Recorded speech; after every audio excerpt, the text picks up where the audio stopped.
Welcome to the Retro Blood.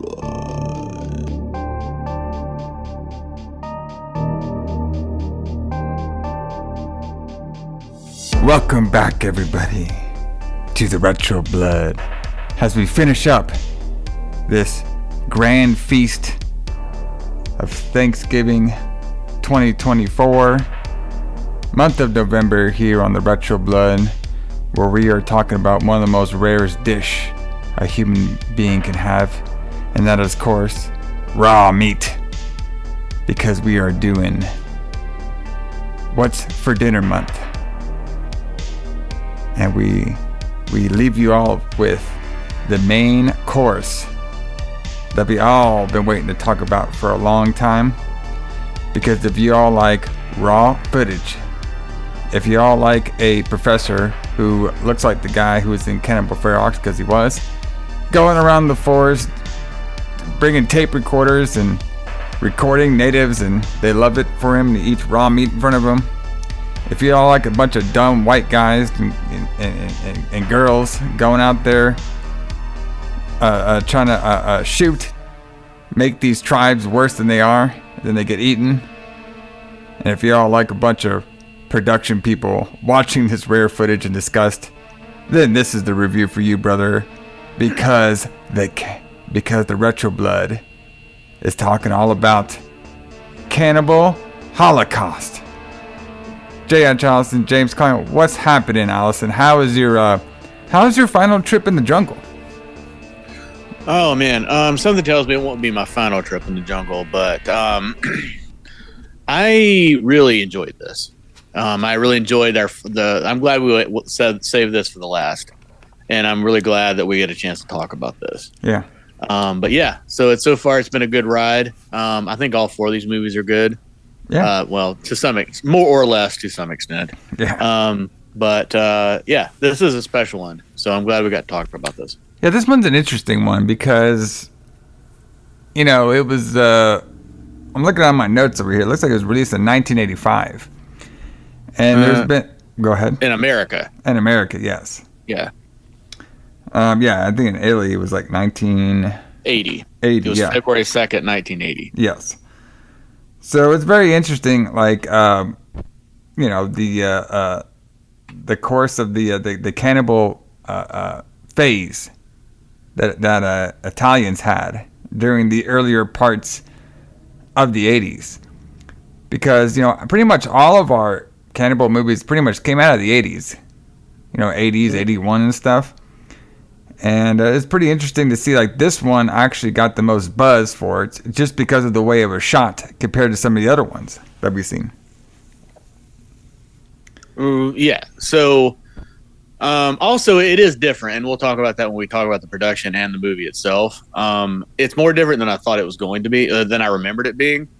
But, yes, so the movies we talked about are all from the 80s, but there was a lot of cannibal movies in the 70s. Yes, those too. We were probably, 80 was probably getting toward the end of the cannibal boom, I would imagine. Now, there were cannibal movies, I think, as late as 85 or 6, but we were getting toward the end of the cannibal boom. This one has a little bit different of a story, though, as we'll talk about, but yeah. Yeah, there's a reason why the director kind of made this style of horror film. And it's actually pretty interesting, too, because I believe like this might be like one of the very first or one of the earliest found footage tape, style of filming as well. So I was going to ask you that. So I don't know if this is the absolute first found footage movie, but it's got to be pretty close. Yeah, that's what I'm thinking. I'm trying to think what else would be like it. I'm thinking that one of the reasons he made it like this was because it would be like those Mondo movies that we talked about. Because, the Mondo movies are what inspired the cannibal boom. Yes. And they were all documentary style. So he made something that looked like a documentary. But I think that it worked really well for a movie like this, where half of it's found footage and half of it's not. Yeah. Because they just did it so well. Like, it just looked so real. Yeah, I mean, It like, really does. It They does. look like real people. Well, yeah, when we get to the actual like footage one, like when we're going with the film crew, the independent film crew out there, like, yeah, it's of course, that stuff was like made to look like it was like, realistic because of the way they were shooting it and everything. And like, we would see that boom kind of come back here and there, with the found footage style. Obviously Blair Witch would be another big one that would happen in the 90s. Yeah. Had you ever, well, I mean, you're quite a bit, I mean, you're 10 years younger than me, basically, but you didn't see Blair Witch when it was new, did you? Yeah, I saw it when it came out. Okay. So when that movie came out, did you know what a found footage movie was? At that particular point in my life, no. I think that was probably my first one that I ever seen. So as far as I know, that was the first. Well, okay, that's not true because I'd seen Cannibal Holocaust, but that was the first movie I'd ever seen that was called a found footage movie, and they weren't talking about it at the time. I was completely blown away when Blair Witch came out. Like I remember reading an article about it in Rolling Stone or like an ad they put in for it. And they don't mention that it's fiction at all. They're just like, these people disappeared. And like, I completely fell for that. I was like, this is real. Yeah. Until I saw it. And then, and I love how that movie kind of took from this movie and that they did the same thing. Like, because like when you're going into this, they don't really tell you that what you're seeing is not real. You know what I mean? Like, obviously it isn't, but they don't really tell you that. Yeah. Because it's a movie about a movie, sort of. But yeah, because the internal movie, the found footage parts are called Green Inferno, which is where Eli Roth came up with this title. Yeah. But yeah, so this was an early found footage movie, and once I went back and saw it with those kind of eyes, I really appreciated it more than I did the first time I saw it. Because I saw this movie when you still had to watch it as a bootleg, like before you could buy it in America. Yeah, I remember watching this one too, like very, early on in my horror movie watching. Yeah. Now I didn't watch it when I was like a kid, watching everything off the Sci-Fi Network and stuff, or the UPN. But when we was doing one of my former podcasts, I remember watching this one and comparing it to Green Inferno. But I've seen it before then too. Just it's kind of like it was kind of like one of those ones like Faces of Death or something like that, where it's made to look like it's like this is all really happening, and with the hardcore and the gore. Like I know Faces of Death is a little different because they actually mixed in real stuff with fake stuff. Yeah. Yeah. But when it comes to this one, I could see why a lot of people got fooled by this. Because, at the particular time, like, the way that they're portraying this is, okay, we know we're doing, like, a movie, and, the guys watching this found footage, that looks like an all scripted style movie, but the footage that they're actually watching is real. And we're just adding it into, like, this movie. You know what I mean? You're right, exactly. And it's like also this movie is different than the other ones we've talked about because it's not just an exploitation movie like Cannibal Ferox was and like most like the other movies were. Yeah. I mean, this movie had a point. You know what I mean? Like, it's important. And I feel like this movie was like it made the point that Cannibal Ferox was trying to make. Yeah, and I'll talk about that more as we talk about it. But yeah, I feel like this movie is an important movie, and I think a lot of people don't watch it because of the reputation that it has. Like, it's just, like a gore movie or whatever. Like it's Terrifier or something, where it's just gore for gore's sake. There's no like real story or anything. Now this one definitely has a lot of story to it, and it's very influential when it comes to a lot of like horror making. Yes, I would say. Because just the way the whole film is shot and placed and like the meaning behind it, it's a lot deeper than like, just seeing a bunch of like natives kill like just white people for like no reason. Right. Well, yeah, because they're there. Like the white people in Cannibal Ferox got killed because they were fucking around in a place they shouldn't have been fucking around in. Yeah. which is the case of all these people, but mostly. But these people, but for this, like, this was like sad, like it was depressing in a way. It's not a fun movie.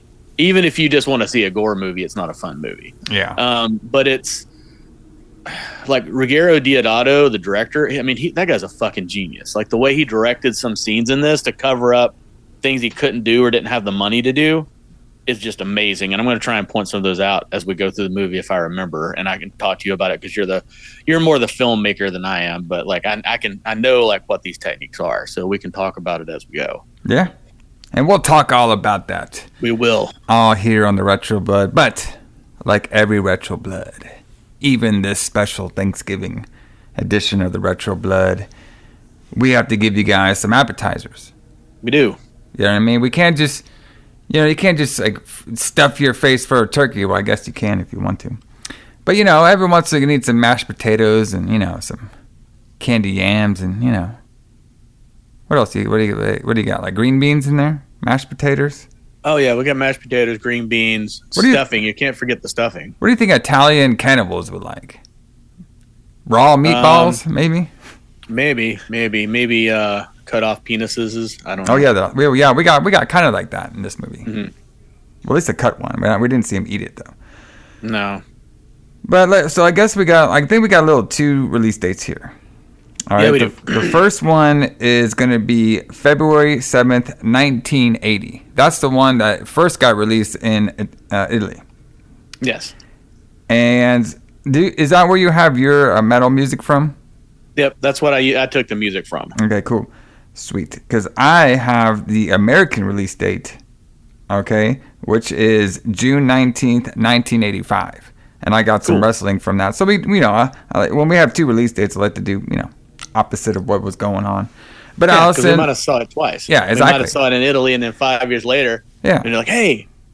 Like, remember that movie we saw 5 years ago? Yeah, wait a minute. Let's go back and see that again. That's the one where like I got a dick. They're all like these kids were acting up on the film for some reason. Yeah. People thought it was real. That's crazy. Crazy times. So what would we be listening to on our way to the jungle, to the Green Inferno jungle? So 1980 was a really good year for music. There was a lot of good records that came out that year.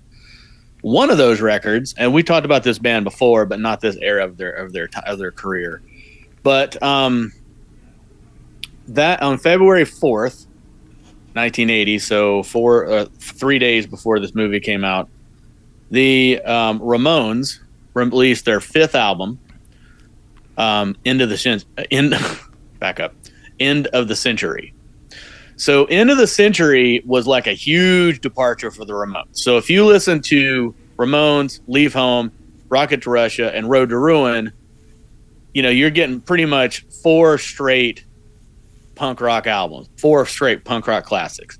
Then when you go to End of the Century, it changes a little bit because they were trying to, how should I put this? I don't want to say be more commercial, but they were kind of trying to be more commercial. They got Phil Spector to produce it.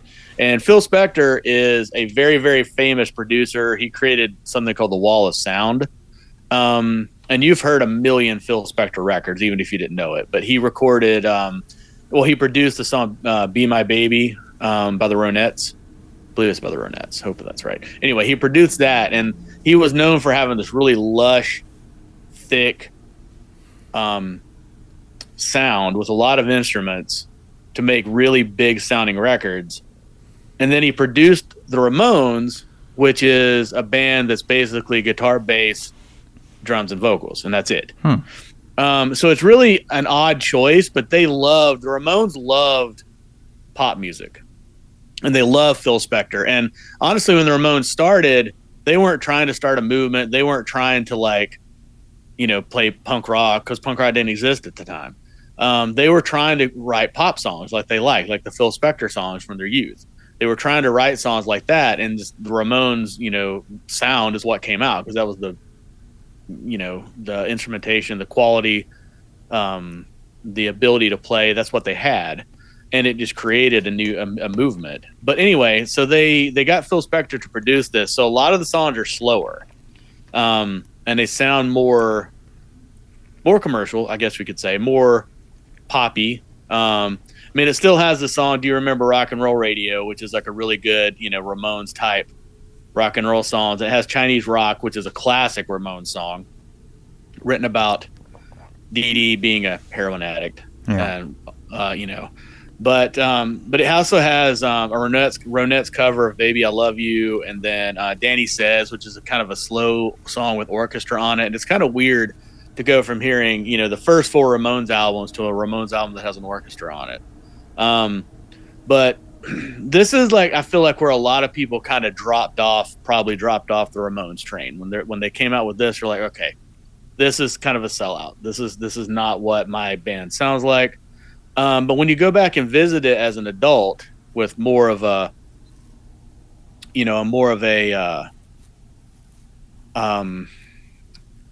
larger musical palette, if you will, it's actually a really, really good album. And I mean, it does have a lot of classics. It also has Rock and Roll High Schools on this. But yeah, this is a classic Ramones album.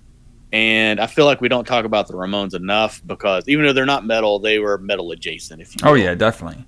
And, the Party Ramones, guys, yeah. And the Ramones, like, would be one of those bands where, like, if I had to pick 5 bands to listen to for the rest of my life, the Ramones would be one of those bands. Yeah, they're also one of those bands that have influenced a shit ton of bands as well, too. Yeah, pretty much every pop punk band from the 90s sounds like the Ramones. Yes. Every single band that Lookout Records put out basically is a copy of the Ramones. Green Day is a copy of the Ramones. Screeching Weasel, it's all Ramones worship. And there's nothing wrong with that. Like, I like a lot of bands that are just basically Black Sabbath worship, and there's absolutely nothing at all wrong with that. But yeah, definitely one of the most influential bands of all time. Possibly the second most important band of all time behind the Beatles. That's a big statement for me to say, but the Ramones really did change music. They didn't just change rock and roll, they changed music. And they brought back a more raw sound to it. And this was just them trying to branch out a little bit and do something a little bit different. And they would basically go back to punk rock on the next album, because I don't think this album did very well for them, but it was a good little experiment for them. Yes. Yeah, I mean, definitely one of the most influential bands, especially at this time. They were getting it going. Yes, making it happen. So yeah, very fun stuff. We'll play a little bit of the Ramones after this. Which member of the Ramones do you think would be down to see in some Italian cannibal movies?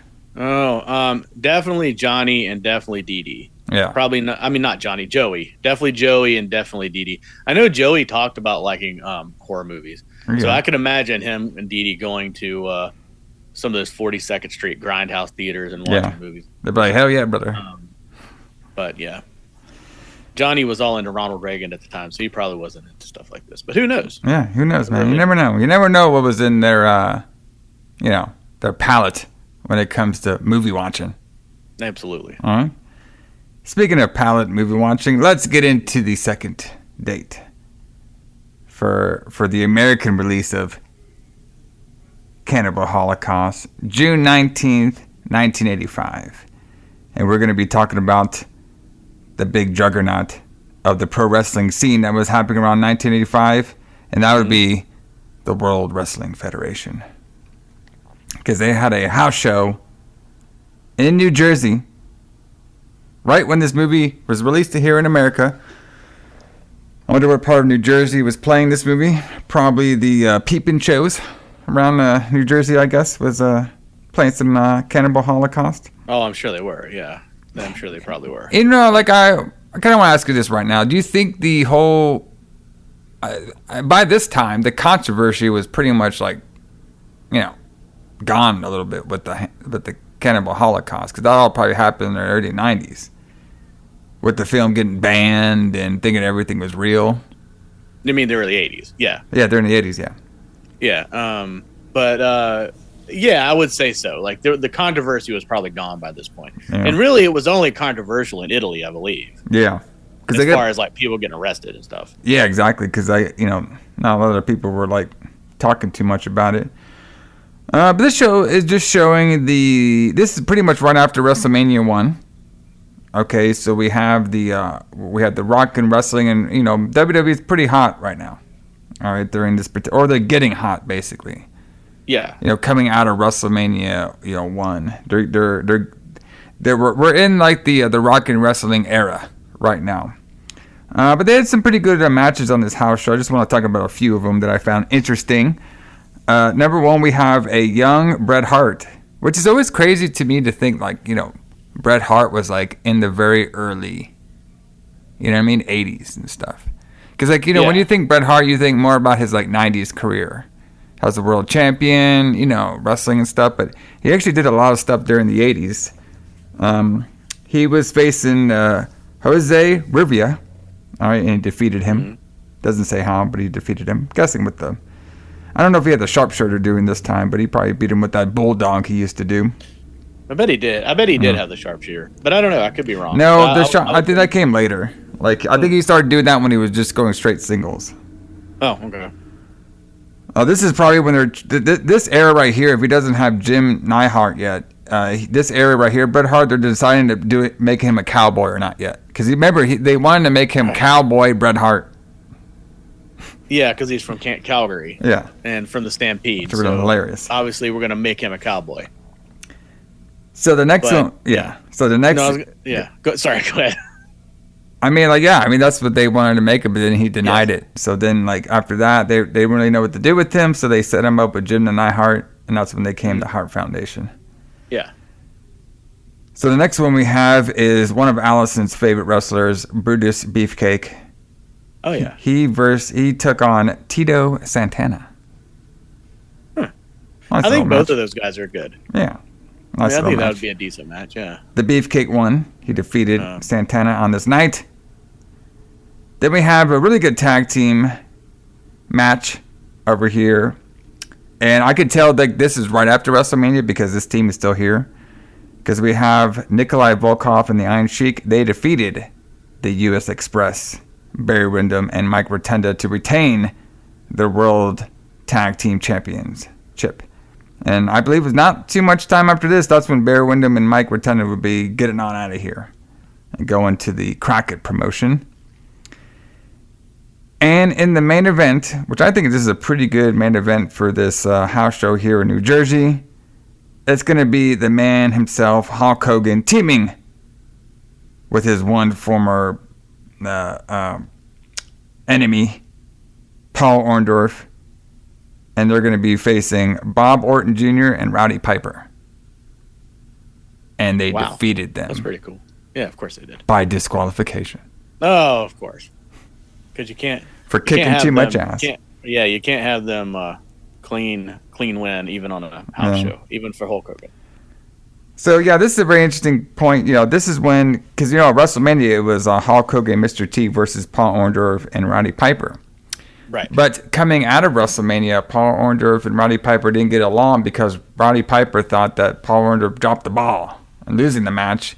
And that's when Paul Orndorff turned babyface. He actually started teaming with Hulk Hogan to face Bob Orton and Roddy Piper. So it's kind of really good transition they did. Not having Mr. T, obviously, and Mr. T is not a regular wrestler. So they needed to keep that feud going between Hulk Hogan and Roddy Piper. So why not make Paul Orndorff babyface? You got these two big monsters going after Roddy Piper and Orton. This is really good stuff. I've always liked their chemistry, like all these four. These four always had really good chemistry in the matches, and when they face each other, when they face, tag team matches, singles matches, they always have good matches with each other. Yeah. Was Bob Orton a current wrestler at this time, or was he kind of near the end of his career? No, he was current wrestler. He was working with some with the Mid-South. Before he got here, but he's a current wrestler during this time. I believe he stops in like somewhere around the 90s, I believe. Because this is the era where he had the cast. Yeah, so which is probably why he wasn't, or maybe one of the reasons he wasn't in the, he didn't have a major part in the. I assumed that the reason he didn't have a major part in that WrestleMania match was because the cast was an injury. No, I mean he just didn't have it because Paul Orndorff was a bigger heel. Okay, I gotcha. You know what I mean? Like Bob Orton at this time was basically just Roddy Piper's sidekick. I got you. Okay. You know what I mean? And then my question about Bret for you is: so Bret This would have been probably around the time they brought Bret to WWF.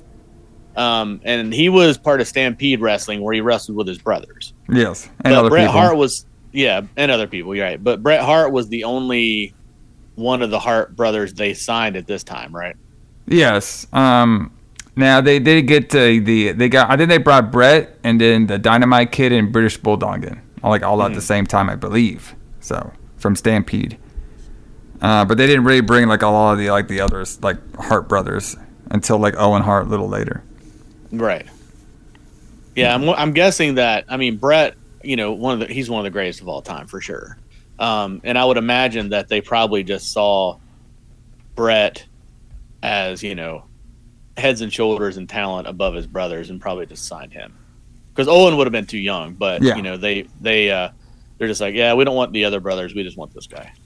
Yeah, and then maybe some of the other brothers didn't want to go. Maybe they just wanted to stay in their dad's territory. Maybe. I mean, we saw that a bunch with the Von Erichs. That's true. The Von Erichs did choose to stay. Yeah. But everybody, I know our courses were a little small this week, but that's fine because we have a big main course to talk about right now, because we're going to be talking about who booked this shit, brother, because there's a lot to talk about. That's for sure. So, like we said before, this was directed by Ruggero. What's his name? Deodato? Ruggero Deodato. Ruggero I may not Deodato. be spelling or pronouncing his first name right. I think it's Ruggero, but I'm not sure. So, obviously, he was actually known, for obviously doing an Italian film. Yes. Screenwriting and directing. And he actually did a couple cannibal movies before this one. Mm-hmm. All right, Jungle Holocaust. Yes. 1977. All right. And, looks like he did a couple of those Galileo films as well, too. I do like his first film, Hercules, Prisoner of Evil. Yeah, man, those 1960s and 50s Italian Hercules movies are awesome. Great. And go ahead. I was going to say also that movie, 1976 movie, Live Like a Cop, Die Like a Man. That movie's really good too. It's on Tubi right now, if you want to see that. But yeah, but he made Jungle Holocaust, which is called The Last Cannibal World, I believe in Italy. I thought he made another one, but maybe he didn't. Yeah. I thought he made another one. Maybe he didn't. Maybe he only made the two. Let's see. Let me see. Yeah, I think I just see the two one on here. He has Cut and Run. Yeah. All right. He also made The Barbarians. Have you ever seen that? Well, I mean, Cut and Run, it kind of looks like one of those because it's also known as Amazone, The White Jungle. Yeah, that's got to be a cannibal movie, right? Maybe. The Barbarians. Yeah, have you ever seen that? No, I haven't seen it now. That shit's right up your alley. If it's on Tubi, you should watch it. It's a fantasy movie, and he used these two super jacked twins to play as heroes. I like it. That is the period, 1987. That is the period of the jacked superheroes right there. But yeah, some interesting facts about him and this movie. So obviously, like we were saying before, the cannibal movies were really big in Italy during this particular time, kind of like a various subgenre that a lot of directors were doing. Most of them we talked about for this whole month.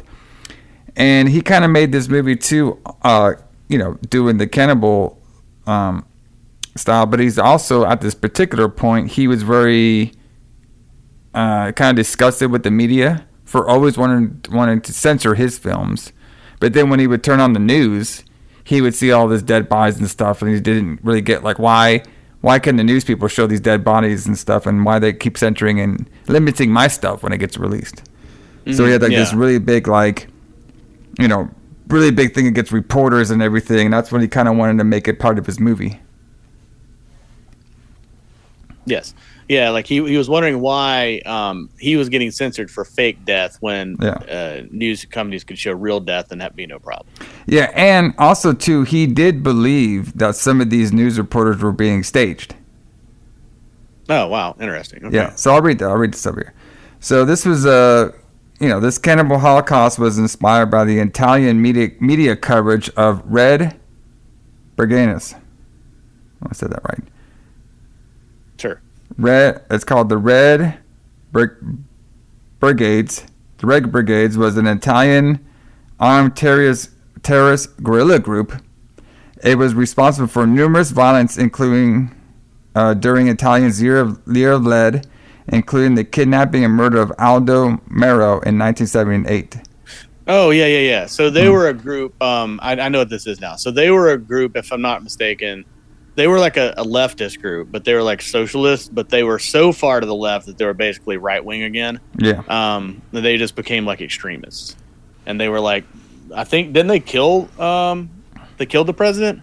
Or they kidnapped him, or former Prime Minister of Italy. Yes. To the organic central left. The murder of they murdered him. The murder of Aldo Moro was widely condemned, as was the murder of left-wing trade unionist Guido Rissa in January 1979. So,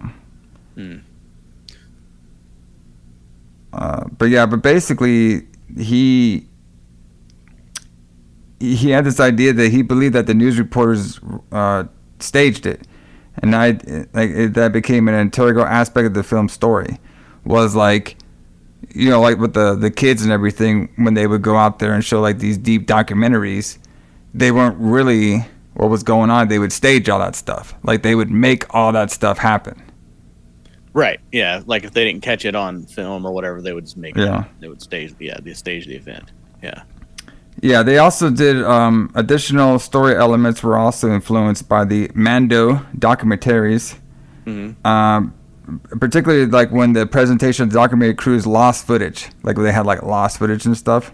Yeah. And the consistencies apparently of half the film. So basically because maybe if you remember, part of it was like half the film is sound and half the film's not.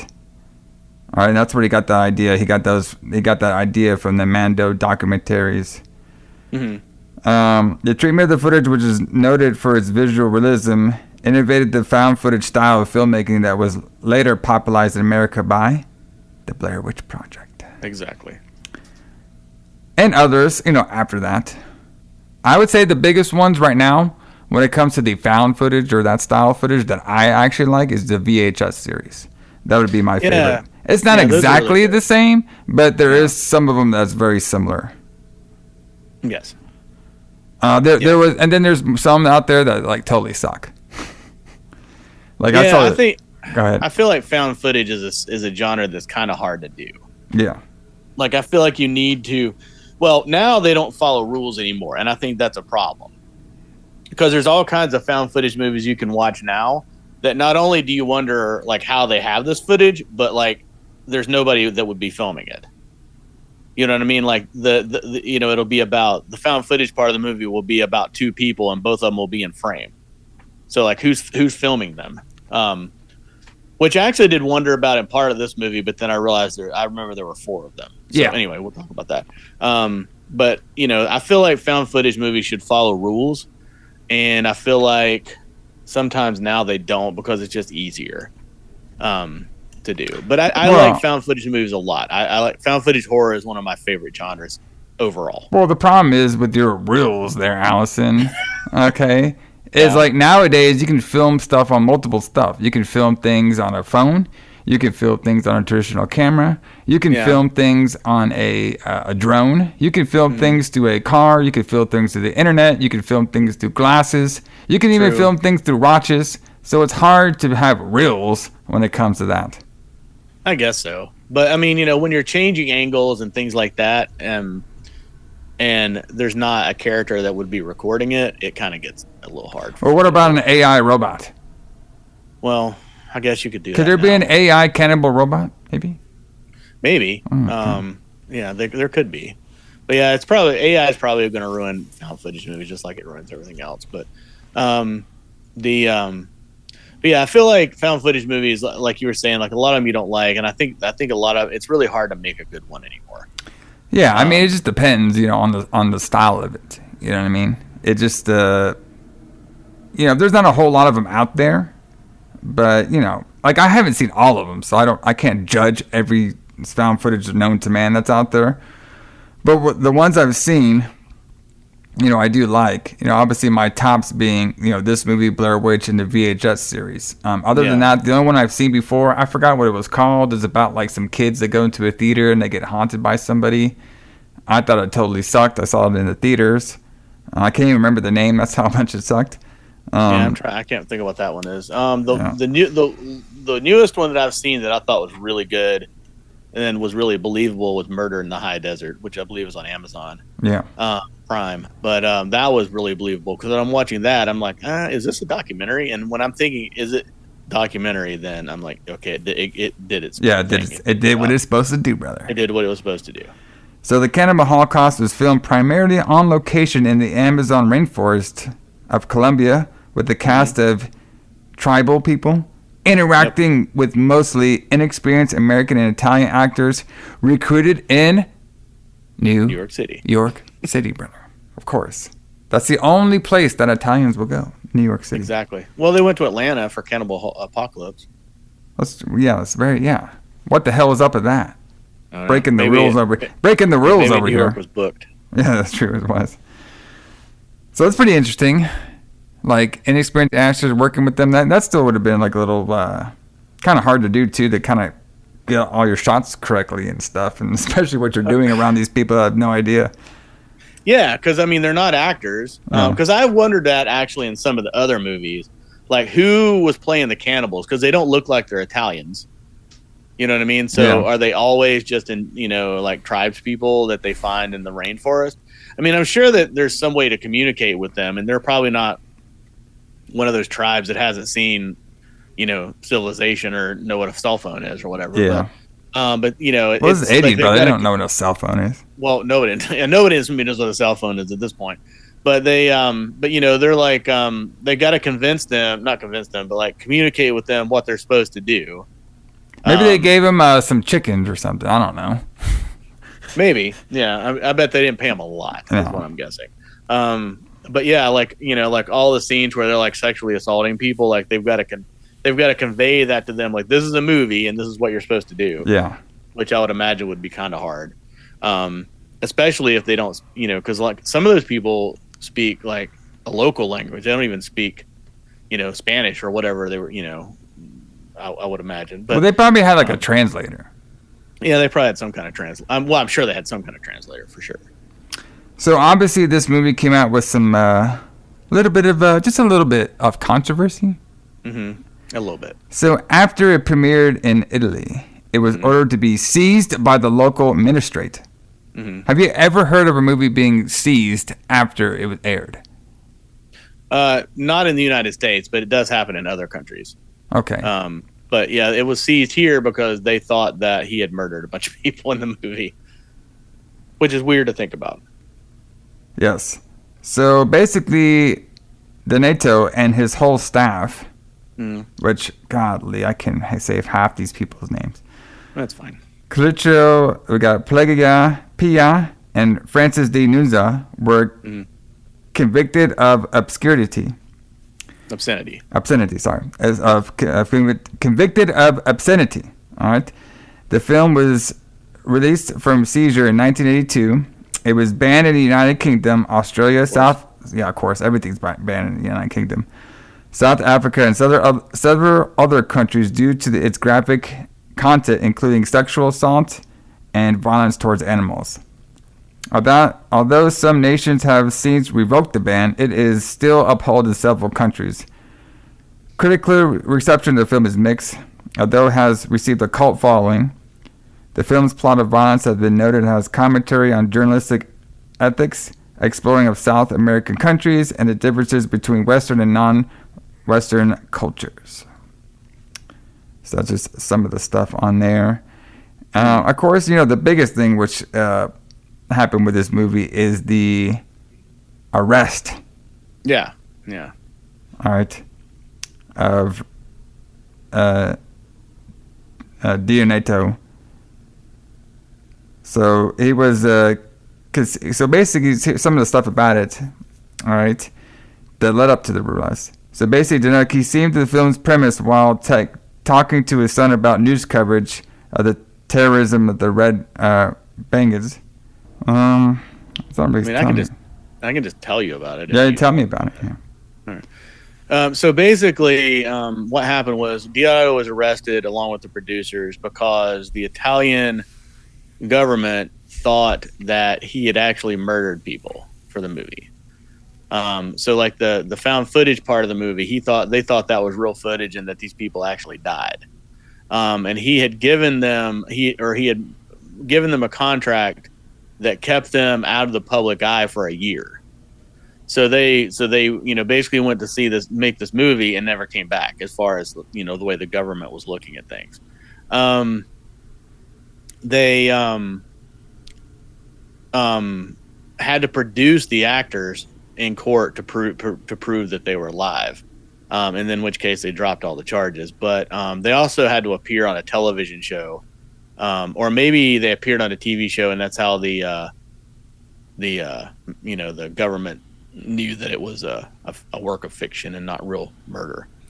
But I think that's really interesting, that would happen, because I can't think of another movie where something like that has happened, where it was so believable that people thought that they'd actually murdered people in the movie, unless you can think of one. Yeah. No, I mean, the closest thing, like I said, I could think of to is the Blair Witch, where everybody thought it was kind of real at the beginning. Right. But it's not like anybody got arrested for the shit. They just didn't know if people were there or not.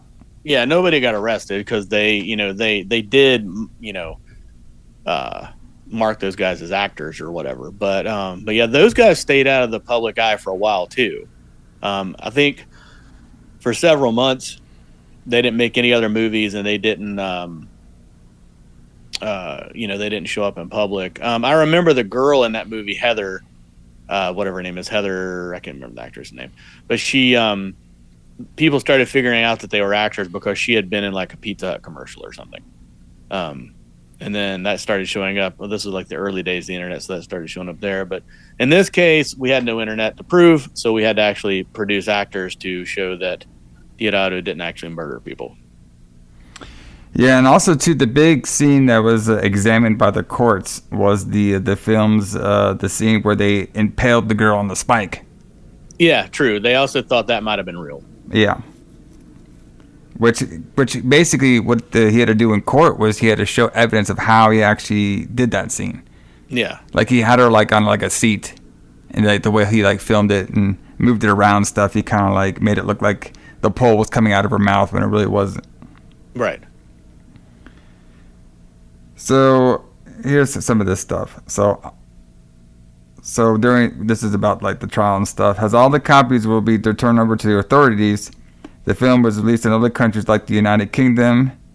In January 1981, during the film's theatrical run in France, the magazine Photo suggested that certain deaths that were in the film were real, which have made Cannibal Holocaust a snuff film. So it's all France's fault. Although it has been rumored that Deodato was charged with murder, there is no evidence that the Italian authorities believe this to be the case. Neither Deodato nor the film's producers were ever charged with murder because of all the stuff you were saying. Yeah, but that's what they were thinking, though. Yeah. I mean, they thought basically he killed people on this film, and it was like exploding it.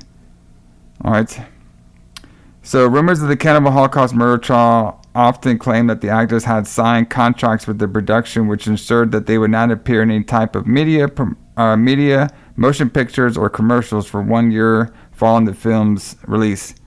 Deodato himself has claimed this was the case. However, actor Carol Yorkie has denied that he ever signed any sort of contract of this kind, nor was he asked to appear in court. Furthermore, actors Robert Kerman, Perry Pinkman, and Francis Claro worked in the film's release during and shortly after Cannibal Holocaust released. So that's what they're saying. They're like, we didn't sign nothing. But what do you think? I mean, I'm not really sure because we had to really examine their career to see if they came out with anything, right after. Because right. Kerman, he at this time, I mean, he kind of did, I guess, in a way. Because he was in, Cannibal Ferox and Eaten Alive, but those came out like right after. Those did come out right after this film. Yeah, but they could have been filmed before this, though. Well, I think they were talking mostly about the people that were on the raw footage. Well, right, true. He's not in the Yeah. raw footage, right? So Yeah. that's true. The people in the raw footage were signed the contract. Because Yeah. they were actually not. I don't want to say they weren't real actors, but they weren't professional actors. Yeah. So, and the thing about that is, Deodato wanted it to be. He wanted this to appeal to a wider audience, which is weird to think about, that he wanted this cannibal movie to appeal to a wider audience. But he shot it in English, which usually, like we've talked about these Italian movies before, they're usually shot in whatever language the actor speaks, and then they dub over in whatever language they are releasing the movie in. So you'll have like a guy that speaks Italian talking to a guy who speaks English, and the guy that speaks English will answer back in English.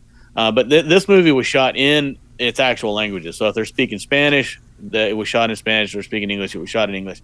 So he tried to get, he had to get at least 2 actors that were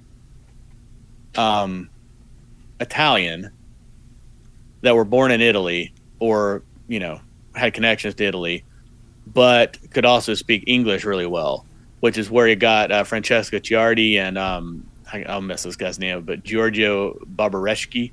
That's where they got that guy, because they were New York actors, but they were, I believe, born in Italy, and they could speak Italian and English.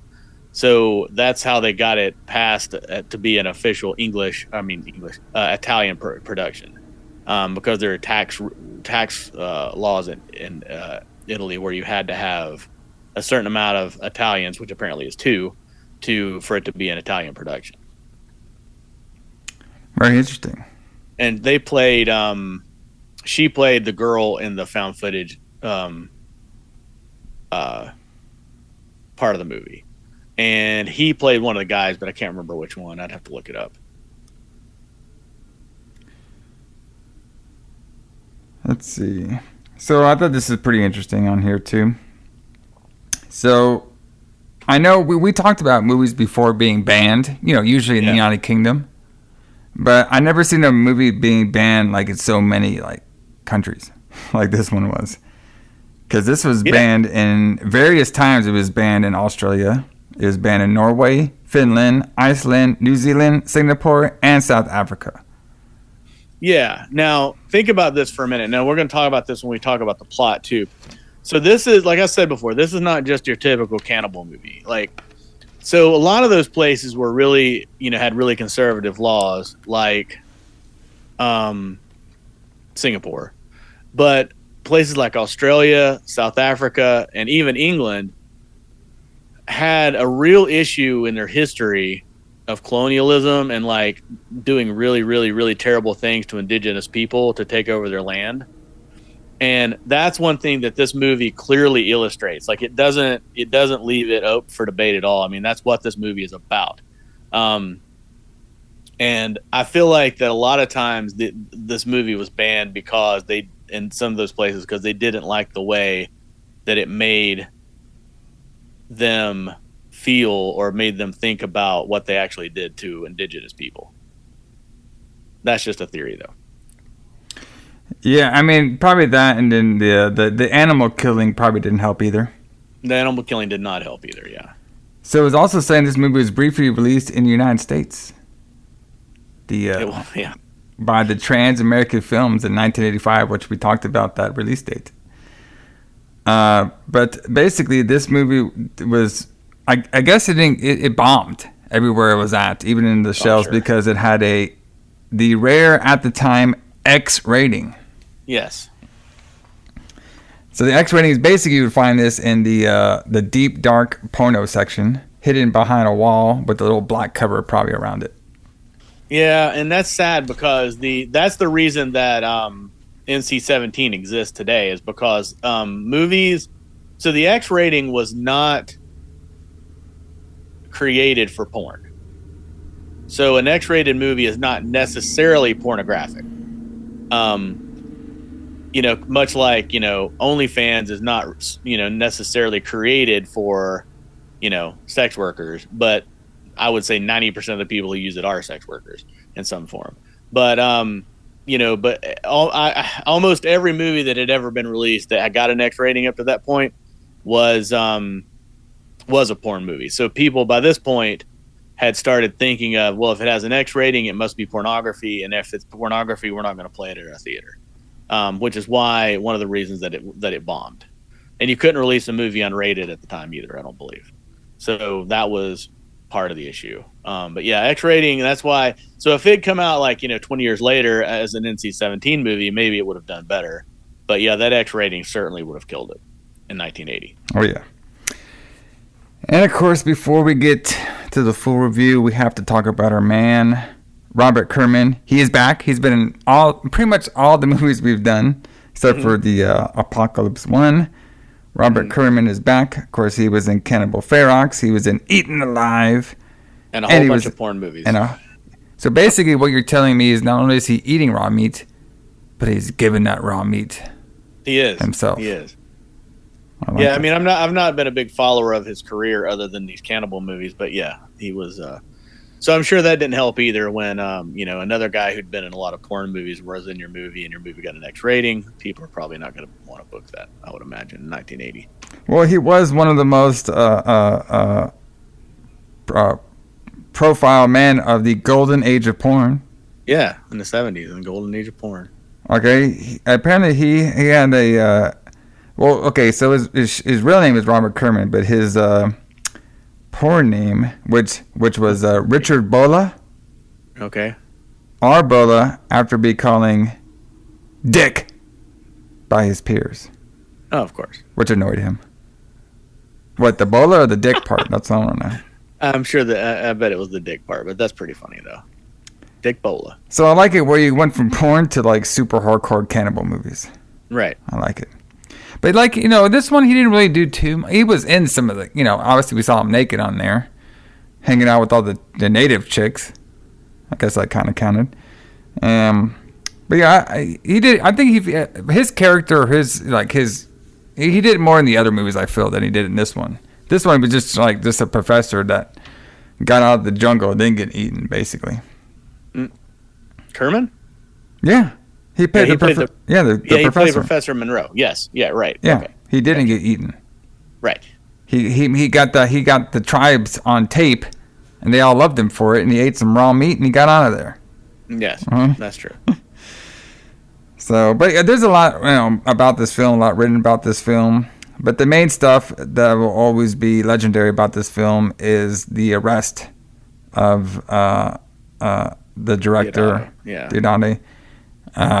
Which is, it's so you would just not find that today. Like somebody making a piece of, film that, passes whatever they need to pass or whatever, and showing it, and they get arrested for it.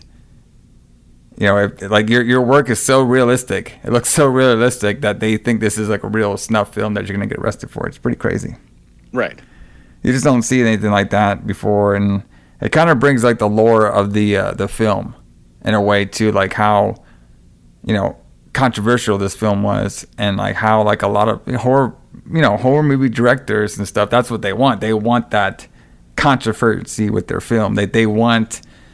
It's crazy to think about a lot of horror movie directors, they like the negative feedback from the large public because it makes people want to watch it more.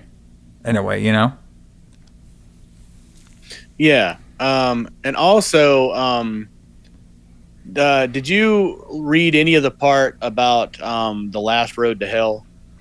Yes, I read some of that. That was the film that they had in there, where I believe that was a real documentary, right? So I'm confused. So, yes, so the footage they used was a real documentary, but I don't know if the documentary was called Last Road to Hell.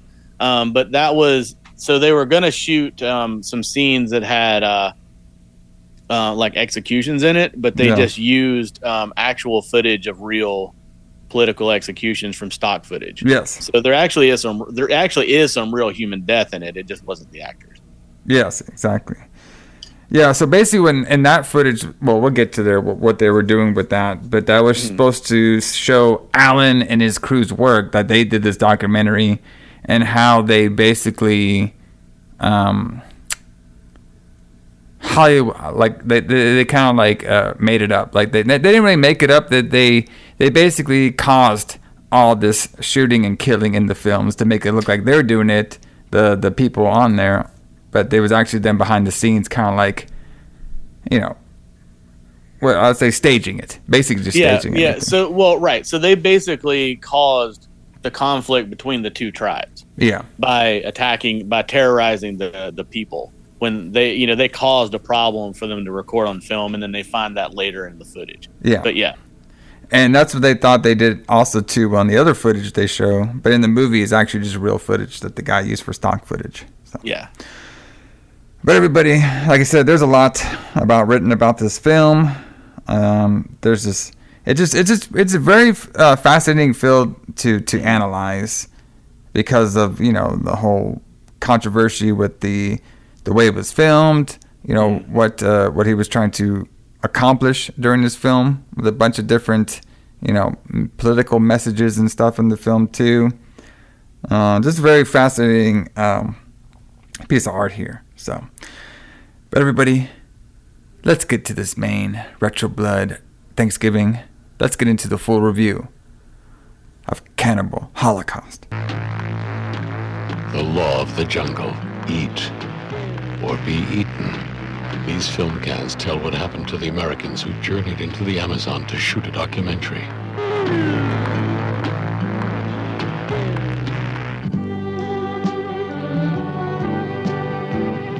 New York City is only a day away from the green inferno of the Amazon jungle.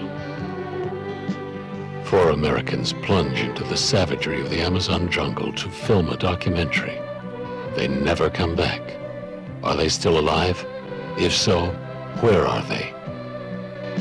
Cruel. Brutal. Savage. Shocking.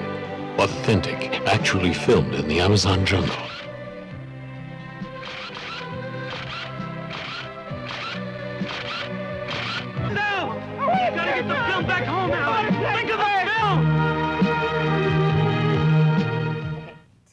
All right, so we start off the film with some nice Italian music.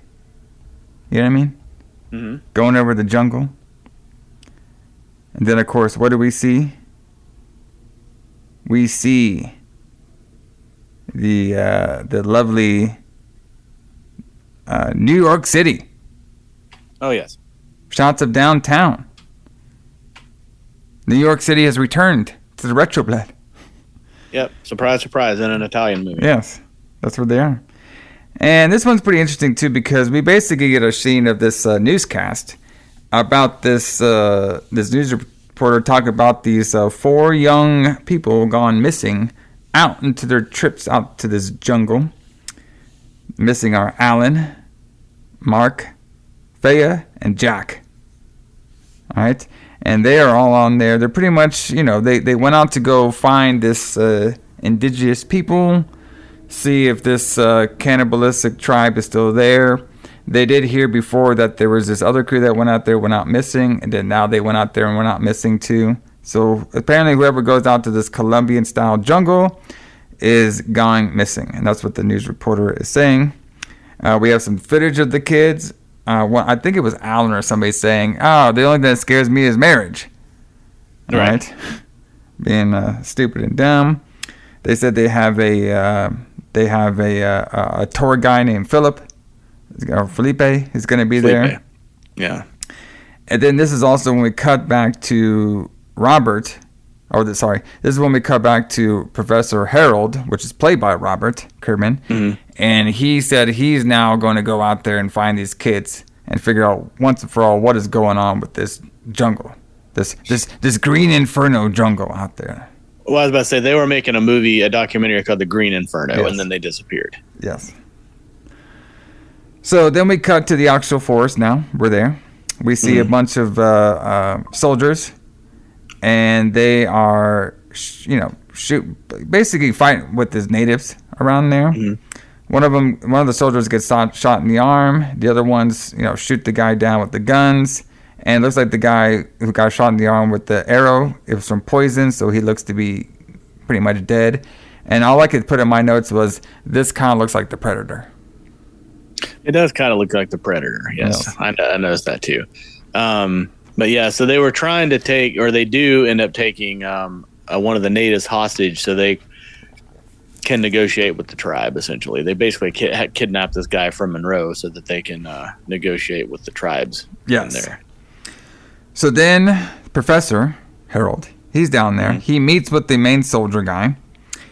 The guy is like, I don't know why you want to be in this hellhole. So, and I was like, you know what? That's a great question. Why does anybody do want to be in here? And then basically Harold he was there and they agreed to get him a tour guide, which is going to be Chica. All right. Mm-hmm. He's going to be the tour guide. And they're both saying, like, we're going to go in here, but we can't promise you're going to come back breathing because this is the jungle. Okay. And, we don't know if this is going to be, this is going to work out or not. And then he did notice that he saw Faye's lighter on him. All right. To show that the kids, were here before. Yeah. He finds Faye's lighter. Yeah. But yeah, there's actually two guys. There's Chaco and Miguel. Yes. Chaco and Miguel. Mm-hmm. All right. Miguel. Yeah. So they meet the guide.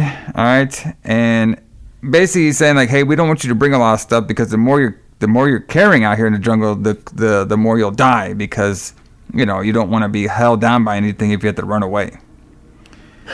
Right. All right. Yeah. And I guess, like, at this time, the professor was still thinking there's a chance to save them. He's like, they're pretty much dead. And he's all like, well, we're going to try to save them, but we're going to be risking our lives at the meantime. And then this is when they talk about the two tribes names. All right. Let's see if I can get these ones right on here. Oh, this is going to be great. I've been waiting for this. So I do know it's the tree people and the swamp people. Yes. Okay. So one of them is called the Yumaka? Yanomamo. Yanomamo and Shirinta. Shamatari. Oh, boy. They're called the Yanomamo and the Shamatari. So the Yamano, that's the tree people, right? Mm-hmm. And the other one's the swamp? Yes, I believe so. And they are both real people. Like those are real tribes, I believe. And they speak Yanomami is their language. So they're actually real tribes. I don't know if they're probably not cannibals, but you know, those are the names of real tribes that live in Colombia. Very interesting. So they're the ones that are basically in a war right now against each other. Yeah. So we get the return of monkeys. They have returned. Well, yeah. There's lots of monkeys in Colombia, I bet. All right. They also see a jaguar. They return as well, too. Or a tiger. Mm-hmm. What do you think? Was it a jaguar or a tiger? I think that's a jaguar. Okay. So the guy shoots at it, too. Chico. What was his name? Chica? Chaco. Chaco and Miguel. Chaco and Miguel. Yeah. So, I like how they're going across the river. It's like, hey, don't worry, there's no piranhas in this movie. But there might be cinnamon. Yes. Cinnamon. What is that? What is that? What is that? Is that like a snake? I think so, but I really don't know. Interestingly enough, there almost were piranhas in this movie, but they couldn't get the scenes to look right because piranhas were hard to control. Yeah. As you can imagine. I can imagine. So that footage was lost, but supposedly they did have a scene where one of the Yamamamos cuts the leg off a shamatari and feeds it to a piranha, some piranhas in the river, but that didn't make it in the movie. So then one of the guy gets the leeches on him. All right? Yeah. And then, of course, Chaco laughs. They argue about the native guy carrying the bags. The professors and Chaco do. They see the turtle. They see a turtle shell that's been open, which we'll find about that one later. And they said they're pretty much following the same trail as the kids did. Okay. And then after he shoots a tiger or jaguar, whatever one it was, he falls on the dead body, and he figures out that this was Felipe's teeth. And Felipe was the guy who was the tour guy of the kids, like Alan and his whole crew.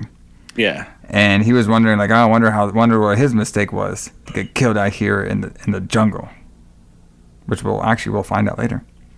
Mm-hmm. So now Miguel opens up a possum, and they're going to be having some dinner tonight, which I don't think he didn't really need to kill it like that. He kind of like tortured the poor little possum. Well, yeah, I mean he just stabs it in the head. No, Kinda. he like rips the whole fucking body. Doesn't even. Oh, go to that the one, head. I forgot. I was thinking of a different scene. Yes, You're right. Yeah. So now we have some professor saying, "Oh, that's some diet for sure." Haha. So Chaco feeds. I like how he feeds the native the tree native guy. He feeds him some raw meat and some Coke to get him to calm down. Mm-hmm. All right. Then we see this ritual of one of the tribe members, a little bit on the Yako side. He's tying up the girl. She's naked, and they're doing like this ritual punishment where he's basically raping her with a wooden dick. All right. Yeah. And he puts some mud in the joy trail. That's my notes. And then she basically smashes her in the head. And the professor's trying to help all this, but Chaco says, "No, you gotta let this happen." And he basically explains like this guy was kind of forced to do it because if he didn't kill this girl for her punishment, the tribe would have killed him. And then go ahead. Yeah, I was gonna say, and also they say that this is our guide. So don't interfere. This is our guide, and they just watch him murder this girl in a horrific way, and then he's gonna work with them. Well, no, like there was a guy because they were gonna shoot at him, and they were gonna follow him to the. Oh well, tribe. That's true. Yeah. Yeah. It wasn't like he went on Craigslist and decided to be their guide. Correct. Yeah, he wasn't hired to be their guide. I should have made that clear. They were gonna use him as a guide to get back to the tribe or whatever. Yeah. Yeah. So he shoots at him. The guy runs away, and then they go and they stake out the area. This is when we have, like, the professor's like, "I don't see any tribe guys here. Like, what's going on?" And this is when we have Miguel randomly strips down naked. Yeah. And then he does like this like tribe stuff where they shoot like bows at him, but they don't hit him. And he's like yelling at him. And then during this whole time, Trico's like, "Okay, we're in." That was to show dominance and stuff. I was like, "Yeah, so you take off all your clothes and then stand there." Yeah, and scream. And now you're in. That's all you gotta do. Now you're in. So now they're in the village because they liked the whole Miguel's nakedness. Yeah. Professor thinks they want to eat him for dinner, but they go to the village. All right, they see Professor seeing items from that crew, that gone missing. And then the natives are acting something out. All right.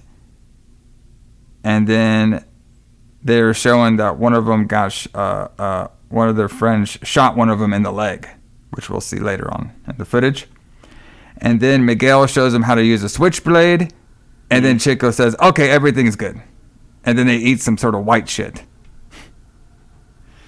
That was so, yeah. So the thing that they're making where they spit it back out in the bowl or whatever. Yeah. And they're like, "Here you go." And like, holy fuck. Okay. Yeah. What do you think that was? Like oatmeal? I have no idea.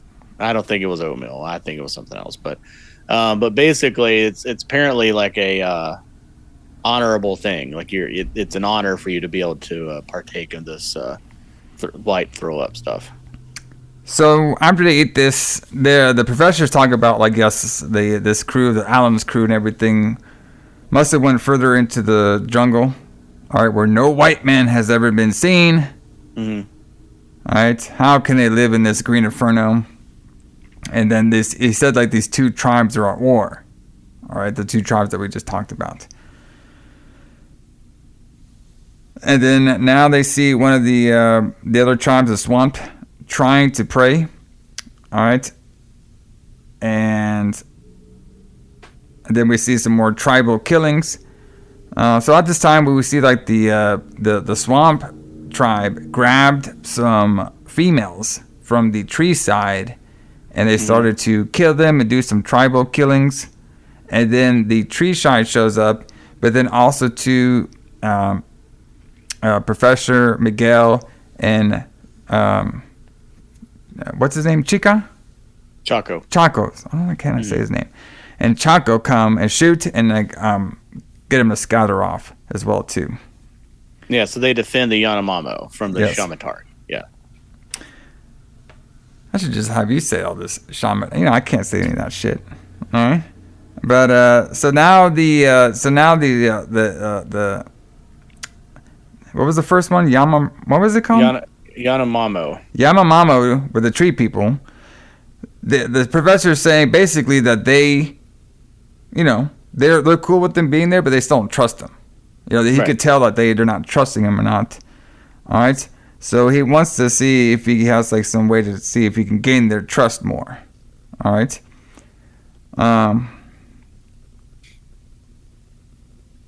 So now the professor decides to live like them and get naked. All right. And when he does that, all the women come and greet him and touch him because remember he was called Dick in a past life. Right. And then there's that one that grabs his dick. Mm-hmm. When they're in the water. Yeah, they push him, they touch him, they do all kind of stuff.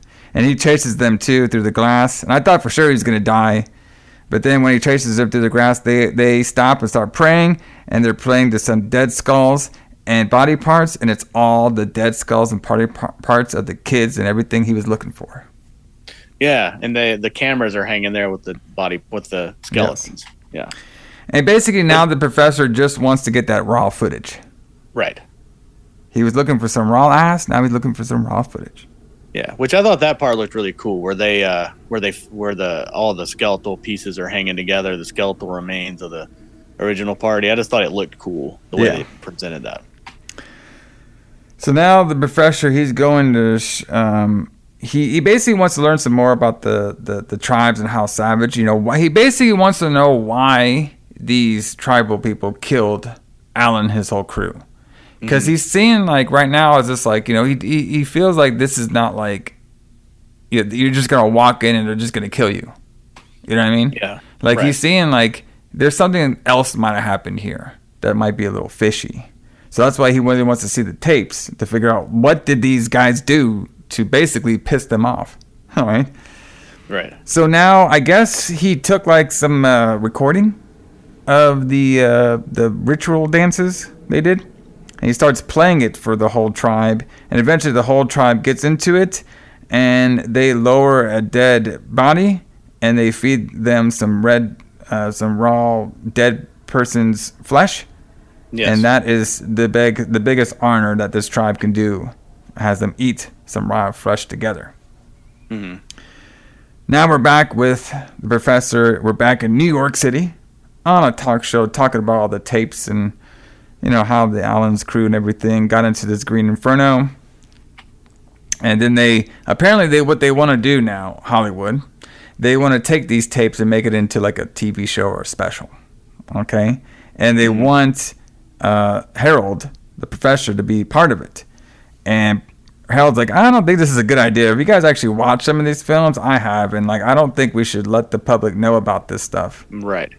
All right? Because it's pretty fucked up.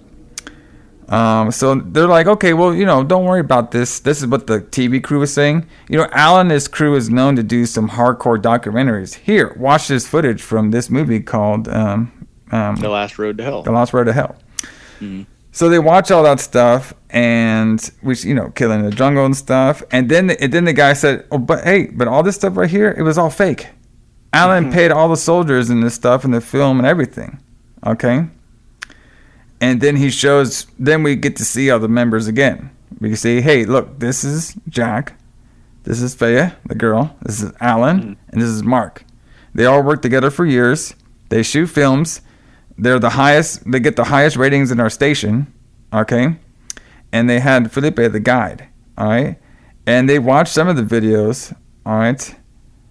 So now this is when we transition to Harold and the staff watching some of the raw footage to go through it. All right. So, just normal, this is the cool part about the found footage is they're just showing people just doing stuff behind the camera.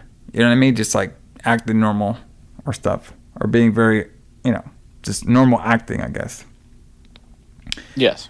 Because we can see them getting ready for the, introducing Philip, the tour guy, Felipe, the tour guy. We see a naked Faye when she's putting on her panties. I was about to say, this is the part where they're filming and Faye just walks out of the bathroom naked. Yeah, naked. Yeah, she didn't, and she gets pissed off, but she still goes along with it, like the whole movie basically. So now we see all this. Now we're seeing like this like news article stuff that he put in there. I believe it was the professor, but it was basically a newscast guy talking with members of the whole crew, like family members and lovers. All right. So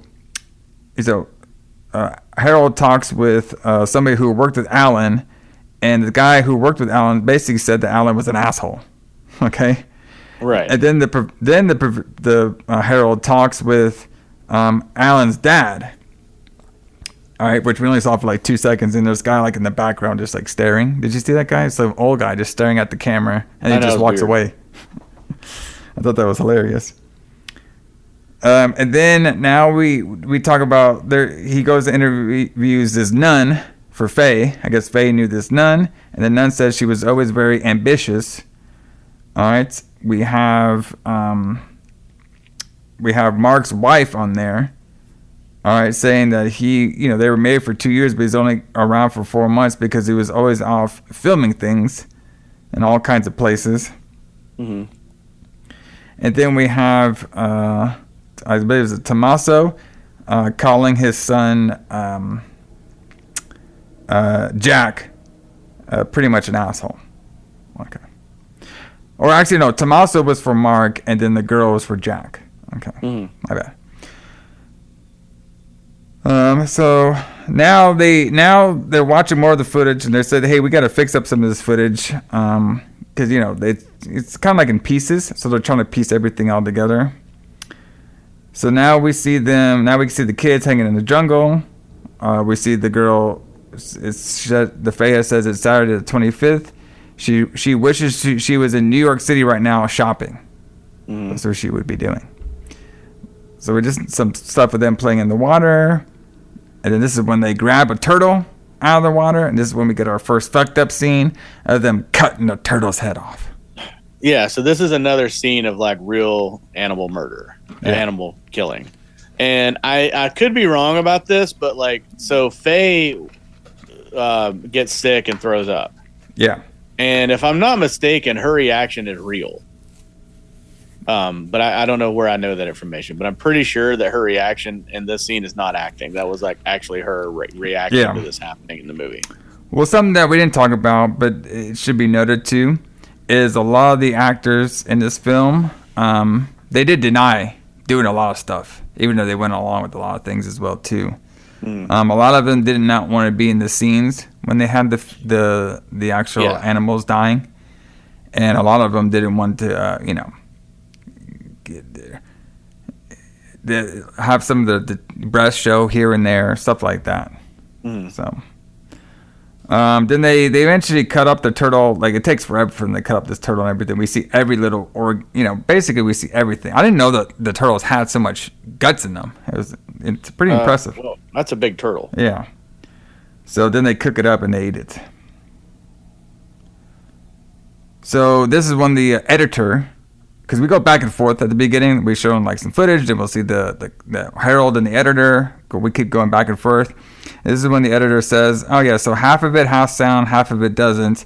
And by the way, I added in some pretty sweet Italian stock music." I think that's really weird, because he's kind of supposed to like. He's wanting to prove to them that they shouldn't show this. But then he allows music to be edited into it to make it more. The editor does it. Well, no, the editor don't care. It's Harold is the only one that doesn't want them to show it. Because, okay, that's true. That's a good point. Because Harold has seen more of the footage than everybody else has. Everybody else, at this time, at this point of the footage, I think the whole crew was just thinking, like the production crew or something that was going through the film one by one. we're just thinking like this is just a film that Alan, just like his documentary before, they just made up and paid a bunch of actors again. All right. So maybe they thought that the turtle scene was fake. Right. All right. So Faye gets a big ass spider on her. They kill the spider. Jax thinks they are walking in circles. They have to sleep in trees because the snakes and all that and the spiders will get them if they don't. And then of course their tour guy Felipe gets bitten by a snake and they cut off his leg. And they try to close up the wound, but it doesn't work. So he dies overnight. Sad. And they just talk about, well, he was a great tour guy. We're gonna miss him, but life goes on. We're gonna keep. Yeah, life goes on. Brother, if that happened to me, I'm like, you know what? This is not a good sign. I'm getting the fuck out of here. It's time. Yeah, at some point, it's just time to go home. So Alan thinks they're all gonna be famous doing this shit. All right, and then Jack, when he's famous, he wants to get a house and a big piece of ass. Don't we all? Yes. We see Faye taking a piss. Literally. Yes, they see a cinnamon. What is it called? A cinnamon? It looks like it's either a snake or an alligator. I'm not sure about my wild jungle animals that are called that. This is a part where they're in the river on the boat. Yeah. And then she's like, stop filming or whatever. Or he's telling her to keep filming, one of the two. Yeah. I'm pretty sure those are both just really, really big snakes. Oh, no. There's a crocodile, right? There's a crocodile too, yeah. So I couldn't tell what the actual cinnamon thing was. If it was a snake, a form of a snake, or an alligator. Mm-hmm. So they run into they finally run into a native tribe, and there's monkeys all over. And of course, the monkeys are getting killed. Of course. All right, Jack wants his gun. He's like, check this out. So he starts shooting at all the natives. All right, and he shoots one of them in the leg. And this is one that they cut back to the professor, and they're all saying, "Oh, that's not good." He's like, "Well, this shows proof that's probably not the best way to interact with the tribe." Yeah, no shit. And then he says, like, "All right, just don't worry." He said, "Just wait, Jack. He does way worse. You'll see." Yeah. So they walk into the village. Jack and Alan, on the whole crew, they start filming them. You can see that the villagers are trying to heal up the guy's room. Mark kills a pig, which in Shoot Life he actually refused to do this scene, so he had somebody else do it. Mark tells us too how the law of the jungle works out, and then they start shooting up in the air and stuff, and they get all the natives to go into like a tent while they burn and they light up the whole village. Yeah. So they're basically making it to look like there's a warring faction between the two. When really they're the ones that caused the fighting between the two to start with. Exactly. So that's what we're getting about all these found footage tapes. And then probably one of the saddest parts of this film, I believe it was Alan trying to fuck Faye, but like he's having like the hardest. He just cannot do it. Like it looks so hard. Like he could barely get her pants off. He could barely get his pants off. Oh, that's the scene where they're under the bamboo thing. Yeah, the bamboo. I think that is just they were trying to make some kind of sex scene between the two, but not have them go far enough to actually have sex. Yeah. So that's why there's all this rolling and. Yeah. I mean, it just looked really hard, to be honest. Like it looked. Yeah. I mean, that looked like way too much work. I mean, come on, brother. Just get them damn pants off. And then all the native people are looking at him like, man, this guy doesn't even know how to fuck. Right. They wear too many clothes. And then you see the whoever's filming in the background, I think it was Mark, laughing at him, which I thought was pretty funny. And filming them fucking. Yeah, and filming them too, fucking it up, yeah. So now one of the executives is talking to the professor outside about the footage and how authentic it is. She's like, man, this is such great footage because we have never gotten this kind of footage of a authentic, tribal, indigenous people before. All right. And then of course the professor's like, well, I don't really see it that way. Like, like what makes us it makes us look like the savages. Like yes. How would you feel if one of these, indigenous people went inside your house and killed your pig? Well, that was like food for you for like a whole month or a week. You know, what would you do? Well, how would you react if somebody burned down your house and killed your food? What would you do? Yeah, well, they also created the massacre too, so they killed a bunch of people. Yeah. But yeah, I mean, and that's why he's like, we shouldn't release this because this makes us look like the savages. And he's right; they are the savages. Like there was no hostility or no problems at all apparently in this between these two tribes until Alan and his group showed up. Yeah.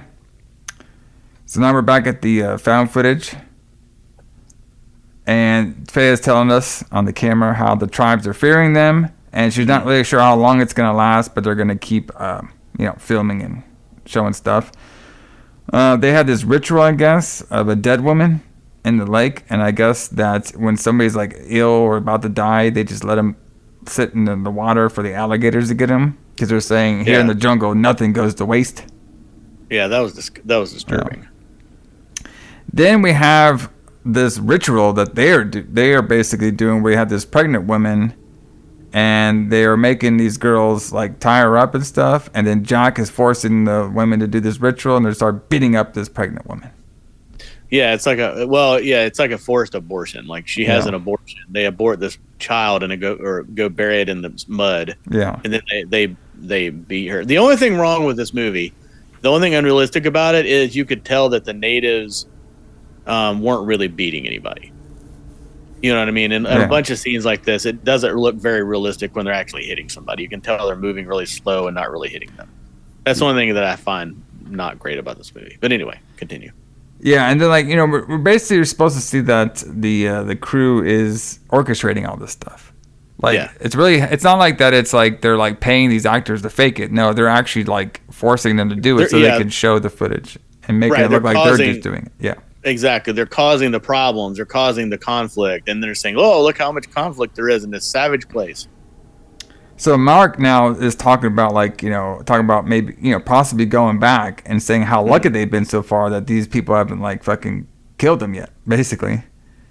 And he's talking about both clans and then now we cut back to the professor saying he hates this footage. He doesn't want to have anything to do with it. All right, he wants it shelved, basically. And this is still like the production crew is still like, well, we still have some of this footage here. Like we could still, produce it and make it and show everybody, show the American people what this is all about. And he's like, but it gets worse. And then basically I was like, well, you haven't seen the uncut version yet, brother. I was like, okay, here we go. If you thought this was bad, that's definitely a horror movie. You see what happens later. Yeah. Oh, you think this version is bad? Well, check out my uncut one, brother. It's way worse. So then they start watching more in the theater, little mini theater that they have. All right, so now the footage they're watching is Alan and his whole crew. They're looking for the tree people now.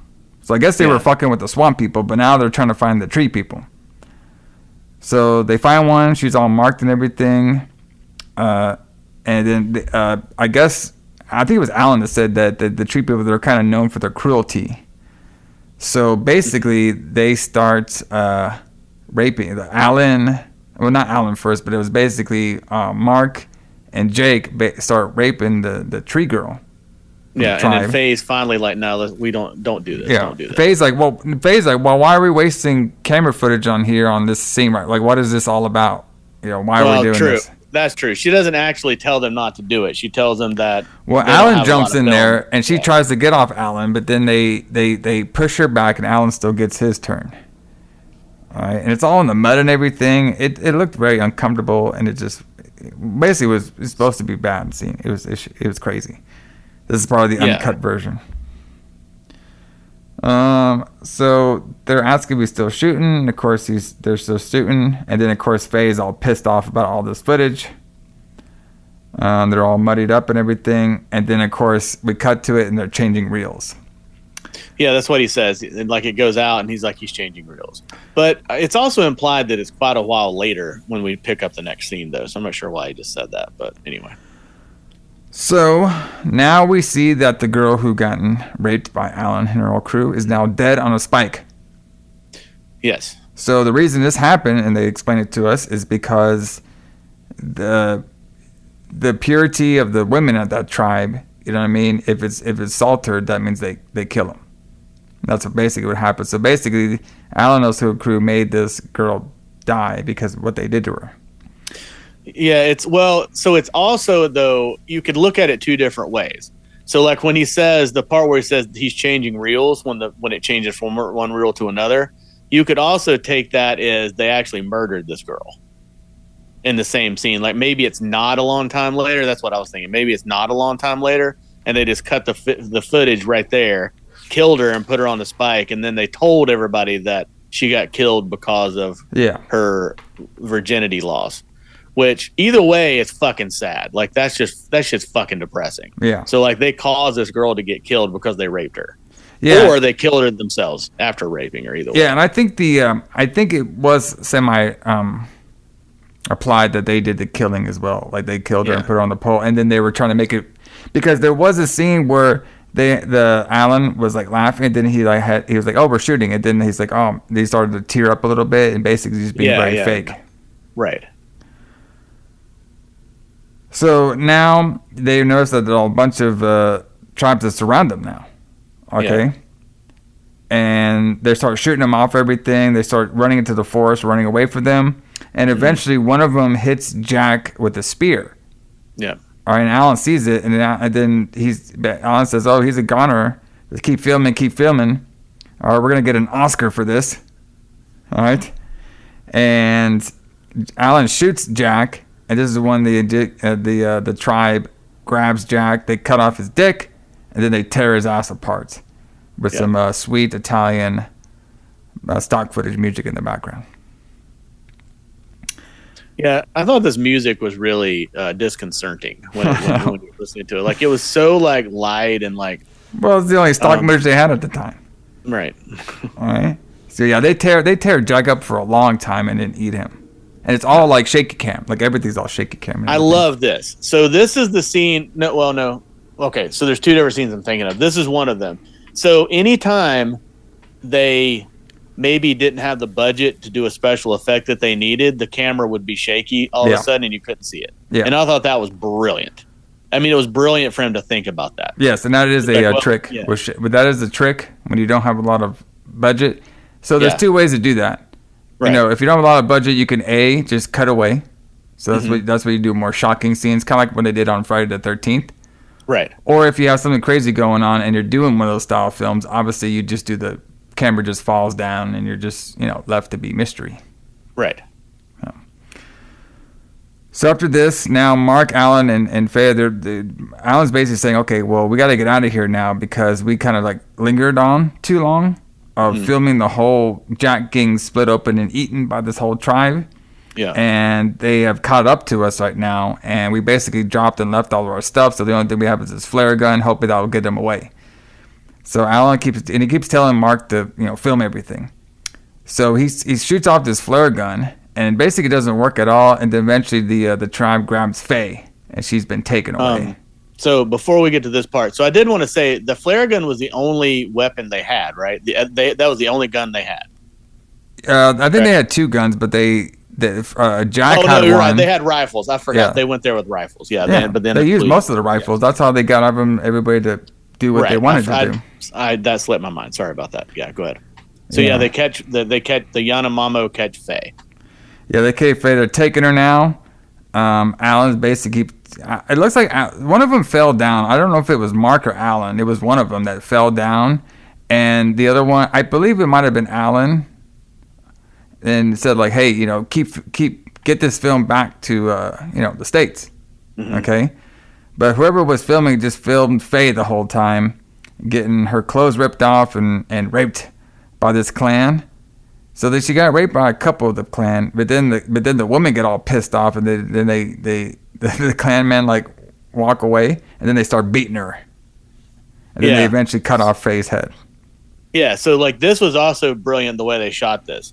So for one thing, it's horrifying. Yeah, and not a lot of things like really get to me, but like this does. This gets to me, where they're like they rip her clothes off, and then they gang rape her on the floor of the jungle or whatever. But you could tell in that scene like he didn't have the money to make a special effect like he wanted to for the beheading. So when the women go over there to beat her kill her with the sticks, all the men get up and move in a perfect place to where they block the view of the camera. Yeah. Like, so that you can't see her body, and then you can see the women like beating her. But it's another scene where they don't realistically hit her though. Like, they're just hitting. You can tell they're just like pulling their blows so much that it just doesn't look real enough. But then then it shows them like, pick up the special effect head that they have, and the camera cuts off of it real quick, so you don't get a real good shot of it. Yeah. But I thought that was great the way they made that scene. Yeah. It just looks so realistic. Exactly. Like, you could see that it might actually have been real. Yeah, we never know.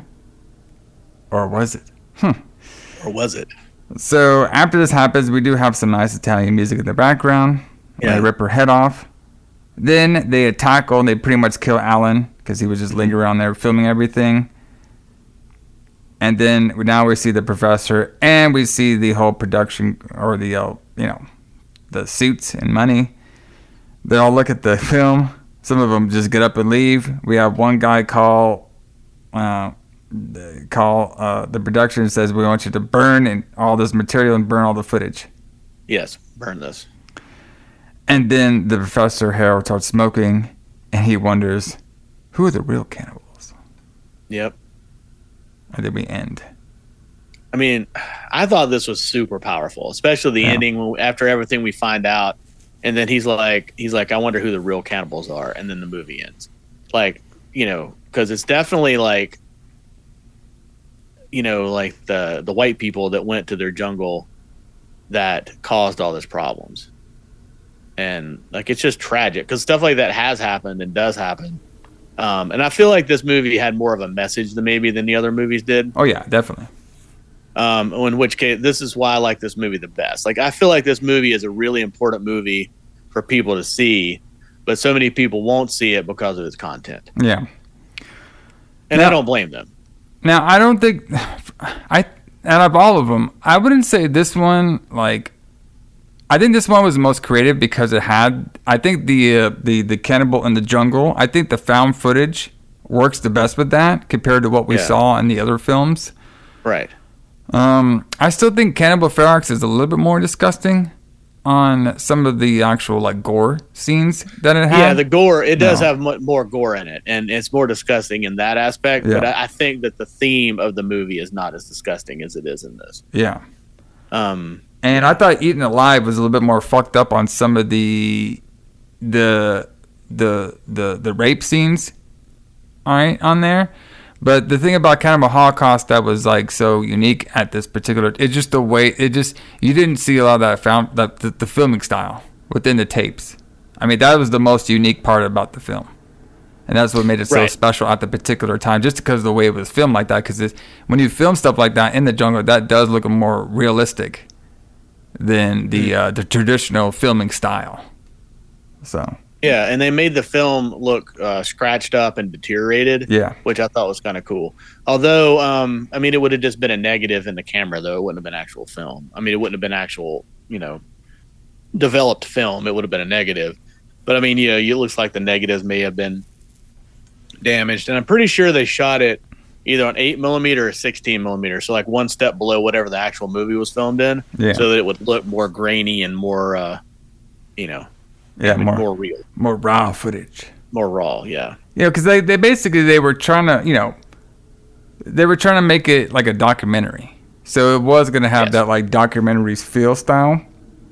But for a horror movie at this time, we didn't really see a lot of that in there, which is very interesting. But everybody, I hope you all enjoyed What's for Dinner Month, Human Flesh. Maybe we'll come back and do this again. Because apparently, is this real? Does this have a sequel? I thought I read that somewhere. Cannibal Holocaust. I wasn't aware of that. Let me see. I think isn't Cannibal Ferox considered, or maybe I think it's another movie or a movie we've already done. No. It's Nitro Control. It was the Green Inferno and the Cannibal. Okay. Also known in English as The Green Inferno and Cannibal Holocaust 2 is a 1988 Italian cannibal adventure film directed by Antonio Clementa. Clementa had no intention of making a sequel to Cannibal Holocaust. The title was used for distribution of the film to cash in on the success and notoriety of the earlier film. So it's not the Green Inferno that we know from Eli Roth. It's a different one. Yeah. So it was called Against Nature in English. Mm-hmm. So. Yeah. So, well, that's what Natura Contro means, is against nature in Italian. That's its English translation, also known as the Green Inferno and Cannibal Holocaust 2. Yes. Yeah, I've never seen this movie. Yeah, I haven't seen it either. So maybe one of these days, if we find some more flesh-eating cannibal movies, we'll come back to this month. Do another month of this next Thanksgiving. Maybe. Yeah, we'll see. Yeah, there you go. See what's happening in these flesh-eating world out there. But everybody, join us here next week as we start off a new month, December 2024, the Christmas month. The Christmas episodes of the Retro Blood will be dropping all next month. We got about 5 of them. We had to get creative this year. Yes. We're kind of out of 80s Christmas horror movies. Yes, we're pretty much all the way done with them. Even though I did find some that are during Christmas this year, so that kind of counts. Which will work. So for the theme, we are going to be doing evil children and killer dolls. Yeah. Or toys. Some of them are toys too. So, because what do you do during Christmas besides eating cookies and trying to have sex with Mrs. Claus or Mr. Claus, whichever one you prefer? Mm-hmm. You give kids some toys, even if they're evil bastards or not. And sometimes those toys kill people. Might be killers themselves. Oh, yeah, they might. So sometimes the children are killers themselves. Yes. They're all the way there, man. So we will be starting off next week. Oh, and also, too, we're also going to be coming back with our beer reviews, talking some stout beers. Stouts. Yay. Which I've already picked out 4 of mine. Yeah, buddy. Got mine early. So you're going to be on the ball there, Alison. I know. I got to pick up some stouts. So the first one we're starting off here next week on the Retro Blood is The Children. Yeah. I've never seen this. Me either. It's on the Peacock, so everybody check it out on there. And everybody, I want to thank you all for joining us for this Cannibal Month, and I hope you all have a great Thanksgiving. I hope you all bring some mashed potatoes, some green beans, some turkey, some candy yams, and of course, that raw jungle meat. Preferably the hog sandwich. Oh, yes. If you know what I mean. It's very filling, I hear. But Alison, what Ramones song are we going to get on out of here? Let's get out of here. Let's listen to Do You Remember Rock and Roll Radio? Do you remember Rock and Roll Radio? Maybe we do, maybe we don't. You know what I mean? But the Ramones did. Do you think they were playing Cannibal Holocaust snippets through the radio? Maybe. What if the Ramones did the soundtrack to Cannibal Holocaust? That'd be super weird. And I don't think I would dig it. You need like a metal band to do fucking, this stuff. You know what I mean? Oh, yeah. So, but everybody, like I said, thank you for joining us for these Thanksgiving editions of the Retro Blood. We'll have to come back hopefully and do this again. But join us for our Christmas episodes next week, starting with the children. J.H. Alison, James Kline. We'll see you all later. See you guys.